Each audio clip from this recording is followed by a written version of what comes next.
Forward Fabian back again with a video. We're doing a reaction to Puerto Rico's most high-profile case, the case of Keishla Rodríguez Ortiz, man. True crime documentary. Comment down below. Let me know y'all's thoughts. Let's get right into the video.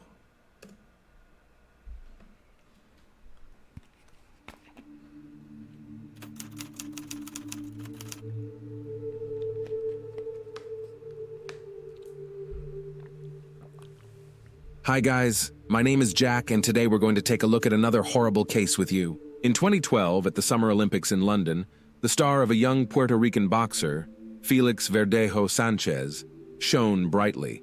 He was called a diamond, one of the most promising athletes of his country. He was predicted to win titles and gold medals. Then it seemed to everyone that this talented and motivated young man will reach fantastic heights in sports. In 2021, the name of the boxer again traveled all the world's media, but this time fell into the section of criminal chronicles. Diamante! This story is about a teenage attachment that grew into a kind of addiction and led to a terrible tragedy, and also about how the author of the main knockout of 2014, who was praised and promoted by two-time Olympic champion Vasyl Lomachenko, almost received a death sentence, but eventually went to prison for life. It is noteworthy that despite the presence of irrefutable evidence and confessions of the boxer's accomplice, he himself to this day refuses to plead guilty. The future star of world boxing was born in the Puerto Rican city of San Juan in 1993 on May 19th. He grew up in a rather modest large family and from an early age was fond of port. True, in childhood, he planned to connect his life with baseball, but his further fate was determined by a funny incident. When the boy was 9 years old, a family friend came to visit them with his son of the same age. The boys were playing in the yard, but suddenly quarreled, and a fight broke out. Parents separated the children, and the father of the future athlete noted that if he wants to fight with someone in the future, let him wear boxing gloves. Dang. After that fight, Felix, at his request, was taken to a local gym, where the boy, as he later admitted himself, from the first training session fell in love with boxing. At the age of 16, he won the Pan American Junior Championships. A year later, he won his country's. Parents got him started early, man. Obviously, things eventually go left in his life, but I encourage a lot of parents just to get your kids started early, man. The earlier, the better off. You got to cultivate their dreams. If you're going to hold off, as a parent, it's going to be a bad return for you in the end. Obviously, in terms of like your kid setting you up for the future and just your kid not having any direction or guidance for his life. Championship, and a year later he went to the Olympic Games in London, where he reached the quarterfinals. In the same year began his brilliant career in the professional ring.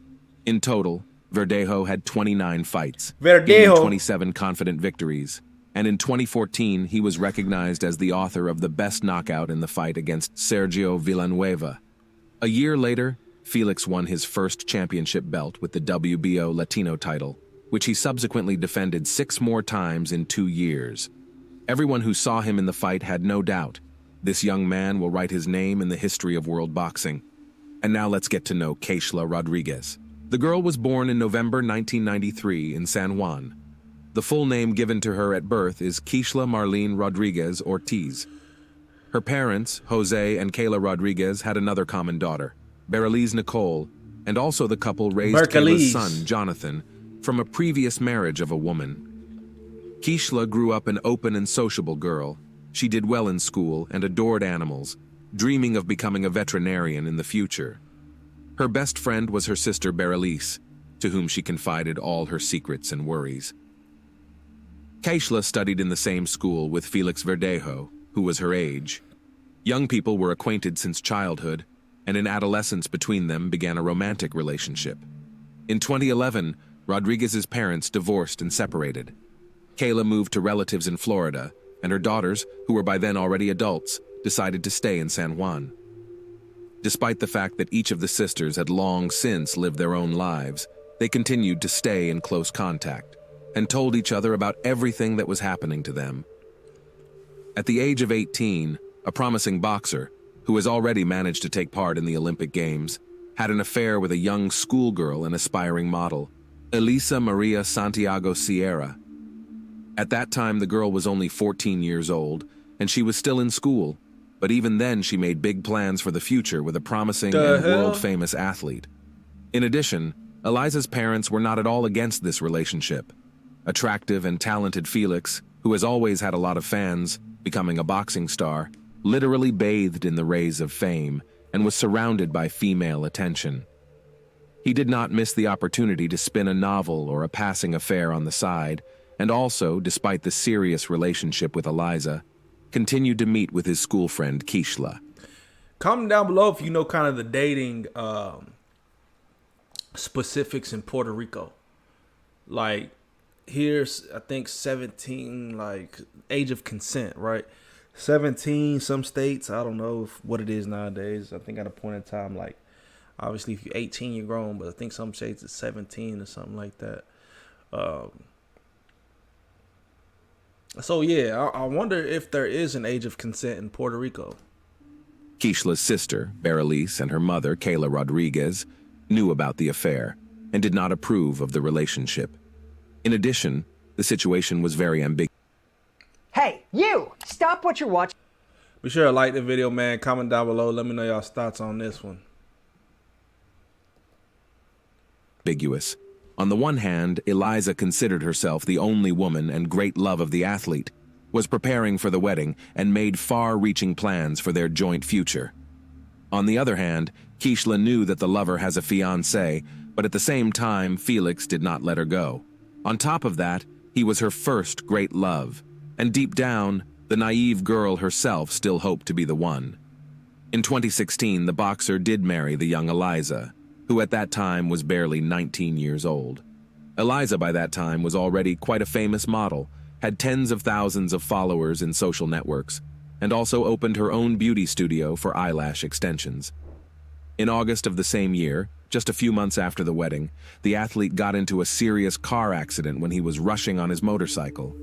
He was taken to the hospital in serious condition with head injuries, bruises, and lacerations.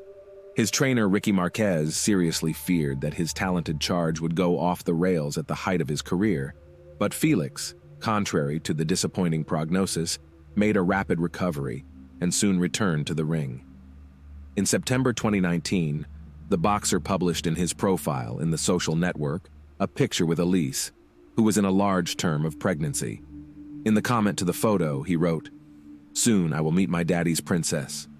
And a month later, he announced the birth of a daughter, who was given the name Miranda Verdejo Santiago. The young man in public looked like a loving husband, caring father, and an exemplary family man. But secretly from his wife, he continued to meet with Keishla, who could not let go. As Eliza later admitted, she guessed that her husband was cheating on her, but every time he tearfully vowed to leave his mistress. Keishla repeatedly tried to break off this painful relationship, but Felix would not let her go. She had no other men, because the boxer threatened that if he found out about the fact that Keishla had someone, not good for her and her chosen one, Keishla herself, who had fallen in love with Verdejo since high school, continued to love him despite everything. Rodriguez, as planned, connected her life with the care of animals and got a job at the Center of Veterinary Medicine and Aesthetics. Colleagues described her as conscientious, hard-working, and very responsible. She lived with 2 dogs and a cat, which she simply adored. In 2020, Eliza discovered the correspondence of her husband with several mistresses, including Keishla. The wife gave her husband a scandal and threw him out of the house, threatening that she would file for divorce and forbid him to see his daughter. Eliza's threats had an effect, in addition, in the career of...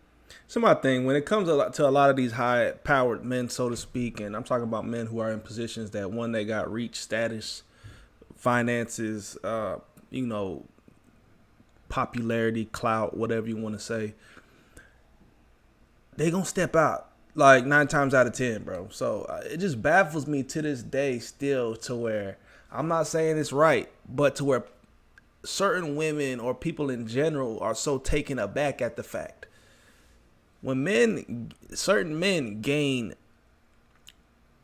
a certain amount of power, so to speak, they're not gonna hold back, bro. Some of them just don't know how to control themselves.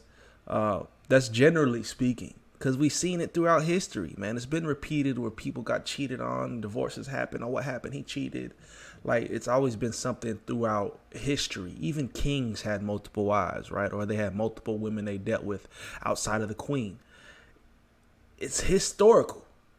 But when it happens, oh my God. It's just like, bruh. The athlete at that time, there was a serious What do you decline expect, bro? and unnecessary problems where he did not need. For a while, he really stopped seeing Rodriguez, but Felix still did not let her go, trying to control almost every step Keishla. After a few months of secret visits resumed, and in April 2021, Keishla discovered that she was pregnant. She bought a rapid test at the drugstore, which only confirmed her fears.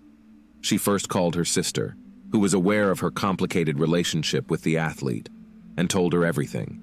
It was out of the question to have an abortion, because Keishla was already 27 years old, and she was ready to have a child, even if she had to raise it on her own. A few days later, Keishla broke the news to the father of her child, hoping in her heart that he would accept it. But Felix was not happy, to put it mildly. He got angry and told his mistress that she should go to the doctor, and if the pregnancy is confirmed, it will be necessary to have an abortion. Naturally, Rodriguez answered him with a firm refusal, but immediately when she got this information, or she heard back from dude, make a run for it. Make a run for it. One, you're not even supposed to be dealing with a married man. Two, like you said, you're 27, you want to have a family, you want to have kids. And then his initial response should have already told you or set the tone. He don't want this kid. He wants me to abort it. One, break up with him. You know, separate yourself, go somewhere else, raise the kid as a single mom. That's what you should have immediately done. But I don't think a lot of women have that kind of critical thinking in situations like this. They're going to be emotional. And obviously she had love for him. You know what I mean? They was in a relationship, a side relationship. So I think her feelings are going to trump the logic in this. And obviously we know that this is going to end in murder, right? But point being is, she couldn't predict this was going to happen. But I don't know. That's just where my logical, strategic brain goes. If a dude's telling you, one, you're having an illicit relationship, right? Or you're having a relationship that is outside of, it's an affair. Let's put it just short and sweet. You're having an affair. You've been meaning to break the whole thing off the whole time. You get pregnant and the father don't even care to have the kid. He wants you to abort it. You've been dying to have a child. Man, add those things up and realize, man, I can have this kid. Just break up with dude, get away, start my whole life somewhere else. I mean, it sounds easier said than done, but I'm sure she could have figured something out, moved to a different town, a different city, get as far away from this dude as possible, have a child, raise that child. It's not going to be easy, but if that's what you want, do it. Versus, oh, we can be a happy family and I'm going to tell the baby father. Like, if anything, if I was a female, I would have waited. I wouldn't have told him immediately. I would have started showing and be like, yeah, bro. That point in time, the proclivity to do something or tell you to even think about aborting it would probably be very slim. Rodriguez answered him with a firm refusal, but the boxer began to threaten her and insist. Felix said that an illegitimate child will finally destroy his reputation. Exactly. This is what I'm saying. He cannot allow. He started threatening her and he started getting angry. When you see this response, he starts everything. He starts seeing red, so to speak, red flag. Immediately, I'll be like, man, he can get violent. And if I don't do what he says, he'll probably turn up even more. More reason to, if you want this child that bad, you get away. You run away. After Keishla's visit to the hospital, her pregnancy was confirmed, and she now had a certificate to prove it. She called Felix and told him everything, which made him furious. See what I'm saying? Felix shouted and demanded that Keishla immediately get rid of the child, but she again responded with a categorical refusal. Then the athlete decided to go on the sly, saying that he did not believe her and wanted to personally look at the issued medical certificate. He appointed Keishla a meeting in the evening in a crowded place, which did not surprise her, because they always tried not to draw attention to themselves and do not get in front of anyone. A few days before the meeting, the boxer stopped by his old friend Luis Antonio Cadiz, who worked in a local machine shop and also had ties with the criminal world, selling illegal drugs. Felix briefly outlined the situation and asked him to help him get rid of his pregnant mistress. Luis had previously been in the field of vision of the police, and the prospect of being in prison scared him. But the athlete was persistent, assured that everything would go smoothly and the police will never come out on them. Stupid ass boy. Besides, Felix promised him an impressive cash reward, and Luis agreed. With the support of an accomplice, Felix called Keishla and told her that he wanted to meet her on the evening of April 29th to confirm her pregnancy and decide what to do next.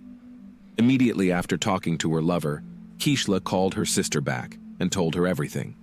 She still had hope that Felix would accept her child Delusion. and would not insist on an abortion. But Bereliz all this situation is quite alarmed. She knew that the boyfriend had threatened her sister, and she was worried that he wouldn't do anything to her. Bereliz called her mother and shared her concerns, but even together they could not dissuade Keishla from that fateful meeting. At the appointed time, Rodriguez, taking a doctor's note, arrived at the meeting in her own Kia Forte automobile. If you Sad story, bro. It's getting real sad right now. Lady, stop living in delusion. Well, I think it could happen. Well, one day. Nah. Always expect the worst. That's the reality of life. Verdejo drove there in his pickup truck, in the back of which Luis was hiding. Keishla immediately got into the athlete's car and showed him the results of the tests. He once again talked about terminating the pregnancy, but Keishla, crying, again responded with a refusal. Against this background, the couple began to quarrel violently, turning to shouting. Then Felix suddenly hit Keishla in the head with his fist, from which she immediately lost consciousness. Until Keishla regained consciousness, Felix took a syringe with a large dose of illegal substances hidden in the glove compartment of the car, which Luis had obtained at his request, and injected Keishla. Then, together with his accomplice, they carried her to the back of the car, where there were already prepared pieces of wire and a concrete block. Dang. The men tied Rodriguez up, attached the load, and then covered her with a tarp so that no one would accidentally see anything. Felix then returned to the pickup truck while his accomplice got behind the wheel of Keishla's vehicle. Together, they drove to the bridge over the San Jose Lagoon. It was virtually deserted at night, and the men, making sure no one could see them, threw Keishla, still alive, into the water. Afterward, however, they decided to fire a few test shots in pursuit, using the firearms they had brought with them so as not to leave the victim any chance. Having finished the massacre, each of the perpetrators went home. Keishla's co-workers were the first to worry when she didn't show up at the veterinary medicine and aesthetic. Bruh. Wow, savagely done while she was alive. It's real stupid, though, because her whole family knows that she went to meet you. You know what I'm saying? Like, they're going to connect two and two. Why did she never return after you were the last person she met with? It's just like, bruh, these fools that be doing all this type of criminal activity don't think things through. I'm not encouraging it, but it's like the fact that you're willing to jump out the window, right? I mean, in life, you take risks. So they taking a risk. They're risking their life. They're risking their freedom. So it's just wild to me, the logic some people come to sometimes. Center the next day. Keishla has always been very responsible and couldn't just not show up for work without notifying anyone. Since she didn't answer the phone, it was decided to contact her sister to find out what happened. After several unsuccessful attempts to contact her sister, she went to her house. No one answered the door, but Bereliz had a spare key, so she got in without difficulty. However, she was met only by hungry animals who had not eaten anything for almost 24 hours. Now Bereliz was already in a panic because she realized that something terrible or irreparable had happened to Keishla. She immediately called her mother and told her everything, and then reported to the police about her suspicions and threats to her sister. She also called Felix, but he claimed that he had spent the previous evening and night at home with his family and had not gone to any meeting. The missing girl's mother took the first flight from Florida to San Juan. She thought that her lover might have taken her daughter to a private clinic. You see what I'm saying? That's another thing I recall. The mother went to Florida. She could have easily left town. You should have left. As soon as you found out you was pregnant, okay, he don't want the child. He wants me to abort the child. I'm flying to Florida. I'm going to start my new life there, and I have the support of my family. Very simple. But you're living in delusion that you can win over a man that's married and has his own family. Paid for her to have an abortion without her consent. Kayla didn't even want to think about the fact that Keishla was no longer alive. The first thing to do was to question the missing girl's neighbors and coworkers, but they didn't notice anything suspicious and couldn't provide the investigation with any useful information. In parallel, messages about the disappearance of Rodriguez were posted on popular social networks with requests to respond to those who know anything about her fate or current whereabouts. The case quickly received wide publicity, and when it became known that the missing girl was in a long-term relationship with a famous athlete and was expecting a child from him, reporters literally lined up to interview any of Rodriguez's family members. The relatives did not hold anything back and spoke out about their suspicions, among other things, blaming Felix for the incident. On April 30th, Keishla's car was found abandoned on the east side of the city, with her documents and personal belongings inside. No signs of struggle were found in the interior, giving a faint hope of finding its owner alive. On May 1st, a passerby strolling on the bridge over the lagoon saw a strange shape resembling a human body in the shallow water. He reported his discovery to the police, who soon recovered from the water the body of a young woman, presumably the same one the whole city had been looking for several days. Members of the Rodriguez family, who arrived to identify the body, hoped to the last that it was not Keishla, but their hopes were not realized. The body had been in the water for several days and changed a lot, but the girl was immediately identified by a remarkable tattoo on her arm. When news of the gruesome discovery hit the press, the residents of the city revolted and began to go out to spontaneous rallies, demanding punishment for those responsible.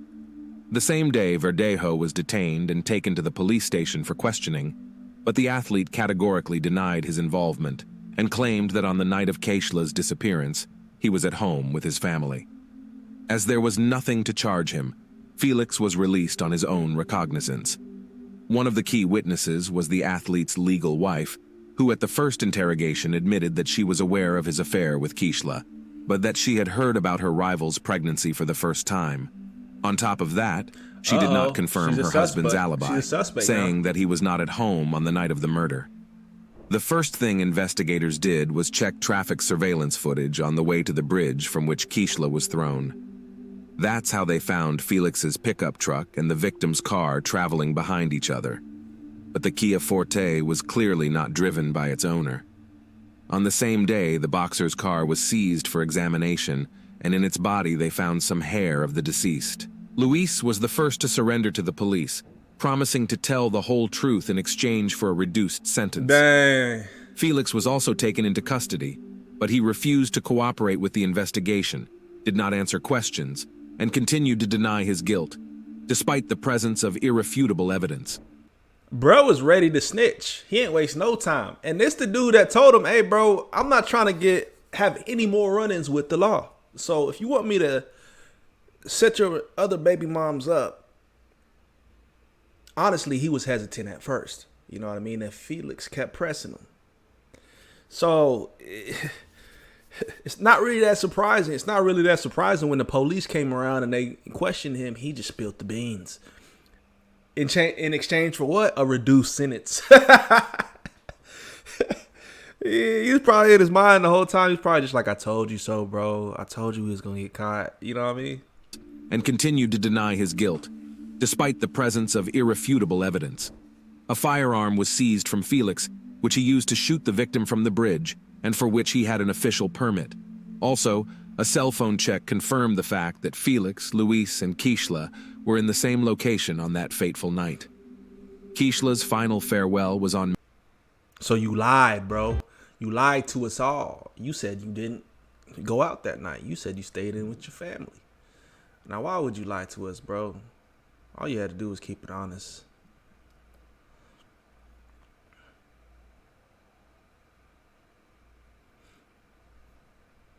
On May 8th, and the funeral ceremony was all over the national news. It was a kind of action, calling for the perpetrators of the tragedy to be punished to the full extent of the law, as well as an action to draw public attention to the problem of gender violence. The coffin with Rodriguez's body was brought to the cemetery not in a traditional hearse, but in a white carriage, over which white flower petals were thrown from the air. Many famous Puerto Rican natives, including show business stars, athletes, politicians, and public figures, have spoken out about the high-profile incident. Verdejo was charged with carjacking, kidnapping, premeditated murder, and the murder of an unborn child. All of these crimes together carried the death penalty, but the relatives of the deceased from the very beginning asked the court to elect a sentence of life imprisonment for the killer, so that he would suffer in captivity for the rest of his life. The hearing was repeatedly postponed due to the worldwide coronavirus pandemic, but in the spring of 2021, the trial was held in virtual mode. The court found that the crime was committed by a group of persons by prior conspiracy and with particular cruelty against a pregnant woman. It was possible to reconstruct the chain of events of that night and the details of the crime, mainly thanks to the testimony of Luis, who did not deny his guilt. He admitted that it was he who, at the request of a friend, got the drug for injection and also brought a wire and a concrete block to get rid of the body. But Felix continued to insist on his non-involvement in the case, although his words could not seriously affect the situation. By the way, the wife of the boxer, who acted in court as a witness, almost immediately after the arrest of her husband filed for divorce and tried to abstract from what was happening, focusing on the development of his business and raising a young daughter. According to some reports, not so long ago, Elisa Santiago remarried. Elisa herself admitted in an interview that she repeatedly received anonymous calls and messages with death threats, as well as death wishes to her and even Miranda. Many considered it was the spouse of the athlete as the organizer of the crime, but no evidence was found. In the summer of 2023, it became known that the jury, having familiarized itself with all the evidence and heard the testimony of all the witnesses, was finally ready to announce the final verdict. Felix Verdejo and his accomplice Luis Cadiz were found guilty on each of the charges against them. But despite this, the killers have not yet been sentenced. The next court hearing is scheduled for mid-November 2023. Most likely, both men involved in the deaths of Keishla Rodríguez and her unborn child will likely go to prison for life, with no right to ever leave prison. Thanks for watching. I said mid-November 2023. I wonder if he's locked up right now. But that's crazy to me. I like how the family opted for life in prison, right? Because, so he could suffer. You know what I mean? But you know what they do to baby killers and women killers 9 times out of 10 in prison, man. They get beat up. They get the worst of it.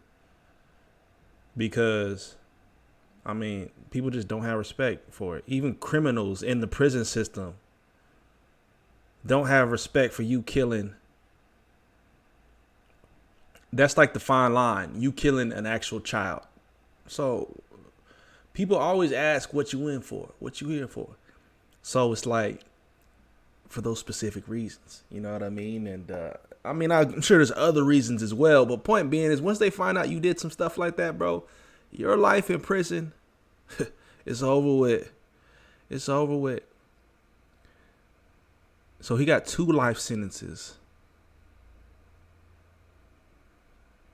November 6, 2023 was the update. Dang, that's wild, man. Comment down below. Let me know y'all's thoughts, man.